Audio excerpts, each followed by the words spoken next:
anak-anak semua, kembali lagi ke channel ini. Bagaimana kabar kalian? Semoga kalian dalam keadaan sehat dan tetap semangat belajar. Hari ini kita akan belajar tema 5 ekosistem, subtema 1 komponen ekosistem, pembelajaran 6. Jadi kita sudah berada di akhir pembelajaran dari subtema 1. Sebelum belajar, mari kita berdoa terlebih dahulu.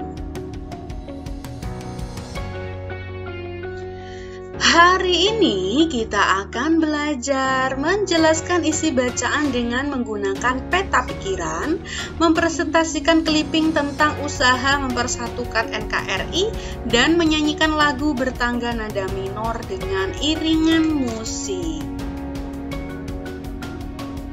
Coba kalian perhatikan dua gambar ini. Dari gambarnya saja kita bisa lihat perbedaannya. Di gambar yang pertama kita bisa melihat ada pohon bakau, ada perahu, bebek, ikan, kura-kura, dan tentunya air laut. Jadi bisa dikatakan bahwa gambar ini merupakan ekosistem air.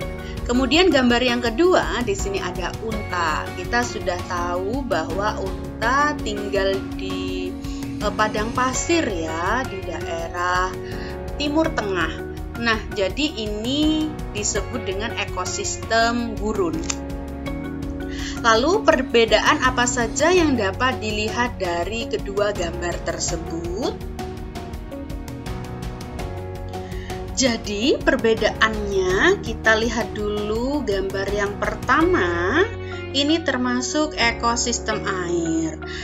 Biotiknya atau bagian yang hidup yang termasuk makhluk hidup yaitu pohon bakau, rumput, pohon besar, bebek, katak, kura-kura, ikan, sapi, bangau, capung, burung, dan tupai. Kemudian yang termasuk bagian yang tak hidup atau abiotik adalah matahari, air, batu, perahu, dan tanah.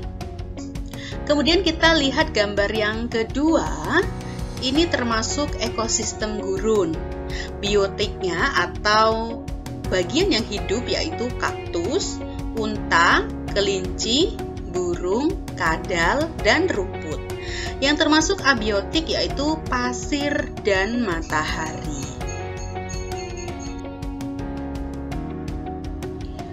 Apakah kamu pernah melihat ekosistem yang berubah dari masa ke masa? Mengapa ekosistem dapat berubah?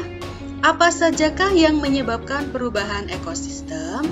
Mari kita baca bacaan yang berjudul Perubahan Ekosistem. Ekosistem mengalami perubahan sepanjang waktu. Komponen-komponen di dalam ekosistem dapat mengalami peningkatan maupun penurunan jumlah. Misal, pada saat musim hujan, sebuah kebun akan mendapatkan lebih banyak air hujan daripada saat musim kemarau. Tanaman tumbuh dengan baik. Tikus-tikus tanah juga akan mendapatkan lebih banyak makanan daripada biasanya. Kondisi ini akan meningkatkan populasi tikus tanah di kebun tersebut. Peningkatan jumlah tikus tanah akan mengakibatkan meningkatnya populasi ular tanah. Peningkatan ini disebabkan ular tanah mendapatkan banyak makanan berupa tikus tanah pada musim itu. Pada musim kemarau, air hujan yang turun di kebun tersebut tentu berkurang. Tanaman tumbuh lebih lambat. Makanan yang dihasilkannya juga lebih sedikit. Keadaan ini akan mengakibatkan menurunnya populasi tikus tanah yang memakan tanaman di kebun itu. Akibatnya, populasi ular tanah pun akan berkurang karena berkurangnya sumber makanan pada musim itu. Ekosistem mengalami perubahan baik secara alami maupun karena kegiatan manusia. Perubahan musim seperti dijelaskan di atas merupakan salah satu contoh perubahan alami. Selain musim, hal yang termasuk faktor perubahan alami adalah bencana alam, berupa gunung meletus, gempa, tanah longsor, kebakaran hutan, tsunami, angin ribut, dan banjir. Manusia dapat menjadi faktor penyebab terjadinya perubahan ekosistem. Manusia melakukan berbagai kegiatan untuk memenuhi kebutuhan hidupnya. Pembukaan lahan hutan untuk dijadikan sawah dan perkebunan akan mengubah ekosistem. Kegiatan manusia yang menimbulkan pencemaran lingkungan dapat mengubah keseimbangan ekosistem. Masih banyak lagi kegiatan manusia yang dapat mengubah ekosistem. Setelah membaca bacaan yang berjudul Perubahan Ekosistem, kita tentukan pokok pikiran dan informasi penting. Ada 3 paragraf dalam bacaan tersebut. Kalian tentu sudah bisa mencari pokok pikiran dan informasi penting dari bacaan yang sudah kalian pelajari di pembelajaran sebelumnya. Pokok pikiran pada paragraf 1 yaitu ekosistem mengalami perubahan sepanjang waktu, dan informasi pentingnya komponen-komponen di dalam ekosistem dapat mengalami peningkatan maupun penurunan jumlah. Untuk paragraf kedua dan ketiga, coba kalian cari pokok pikiran dan informasi pentingnya.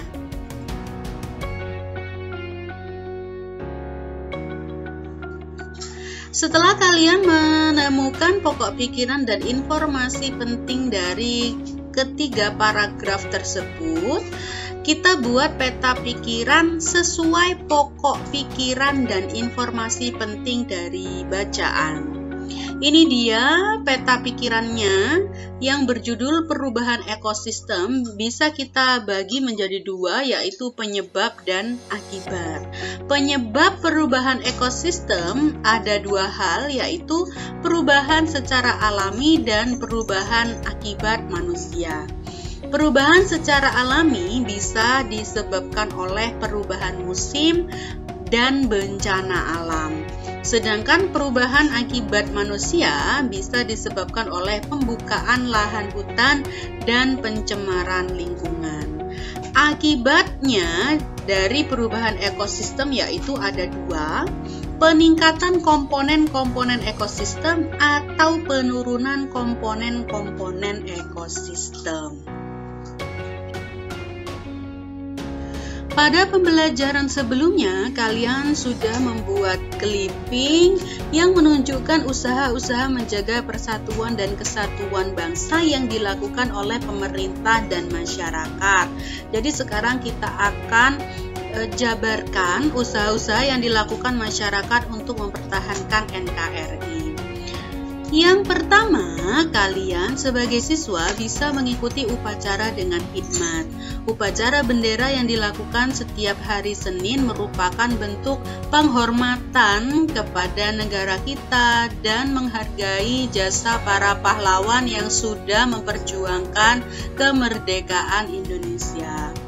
Yang kedua, kalian bisa belajar dengan sungguh-sungguh untuk menggapai cita-cita. Ketiga, meningkatkan penguasaan ilmu pengetahuan dan teknologi untuk membangun bangsa Indonesia. Jadi kalian bisa meningkatkan ilmu kalian untuk mengharumkan nama Indonesia. Keempat, meningkatkan pembangunan di segala bidang dan merata di seluruh daerah Indonesia. Kelima, mencintai produk dalam negeri. Jadi, negara kita sudah menghasilkan banyak sekali dan bermacam-macam produk yang bisa dikonsumsi oleh masyarakat Indonesia. Keenam, menjaga kerukunan antar umat agama dan toleransi terhadap semua perbedaan. Di negara Indonesia, Ada beberapa agama dan kebudayaan yang berbeda-beda. Meskipun berbeda, kita harus tetap bersatu seperti semboyan Bhinneka Tunggal Ika. Kemarin kamu telah mempelajari sebuah lagu bernada minor. Sudahkah kamu belajar menyanyikannya sesuai dengan nada yang terdapat pada lagu tersebut? Kalian bisa menyanyikan lagu-lagu bertangga nada minor ataupun mayor menggunakan alat musik. Alat musik yang bisa kalian gunakan bisa berupa gitar, piano, atau pianika. Sekarang coba perhatikan beberapa lagu bertangga nada mayor dan minor. Lagu bertangga nada mayor itu bernuansa ceria ya. Contohnya adalah Maju Tak Gentar, Halo Halo Bandung, Berkibarlah Benderaku, Garuda Pancasila, Dari Sabang Sampai Merauke. Jadi lagu bertangga nada mayor ini dinyanyikan dengan penuh semangat dan gembira. Berbeda dengan lagu bertangga nada minor yang dinyanyikan dengan nada sedih. Contohnya yaitu Gugur Bunga, Syukur, Mengheningkan Cipta, Bagimu Negeri, dan Desaku. Bisakah kalian menyebutkan lagu bertangga nada mayor dan minor yang lain? Demikianlah pembelajaran untuk hari ini. Semoga apa yang sudah dijelaskan dapat dengan mudah kalian pahami. Terima kasih kalian sudah menyaksikan video ini. Sampai jumpa pada pembelajaran berikutnya.